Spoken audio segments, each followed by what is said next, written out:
Hello hi friends, నేనే మీ బాబు. మీరు చూస్తున్నారు బాబు టీవీ ఛానల్. ఫ్రెండ్స్, చాలా రోజుల తర్వాత మన కొన్ని పెట్టలైతే తెలుగు పెడదాం అనుకుంటున్నాను. కన్ని పెట్టలు అనమాట. సో క్వాలిటీ చూడండి, చాలా గొప్ప క్వాలిటీ అనమాట.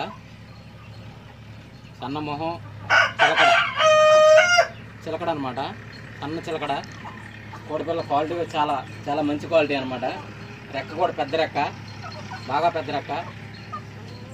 రసంగి పెట్ట అనమాట, కోడి రసంగి పెట్టిది. కోడి రసంగి పెట్ట అనమాట, చాలా గొప్ప క్వాలిటీ. బాగా రిచ్ వాటం అనమాట, ఫుల్ రిచ్ వాటం పెట్ట అనమాట. ఫుల్ రిచ్ వాటం పెట్ట. కోడి పిల్లగా ఉండవలసిన లక్షణాలు ఉన్నాయన్నమాట. కన్ని పెట్ట గుడ్లు పెట్టడానికి ప్రజెంట్ అయితే రెడీగా ఉందన్నమాట. సో మీకు ఎవరికైనా కావాలంటే ఈ పెట్ట ధర వచ్చేసరికి 6,000 అండి. 6,000 అయితే ఇందులో ట్రాన్స్పోర్ట్తో కలిపి 6,000 అండి. ట్రాన్స్పోర్ట్ కూడా ఇందులోనే ఇవ్వడం జరుగుతుంది. పెట్ట ధర 6,000. ఎవరికైనా కావాలంటే స్క్రీన్ పైన నెంబర్ కనపడుతుందిగా, ఆ నెంబర్ కాల్ చేయొచ్చు.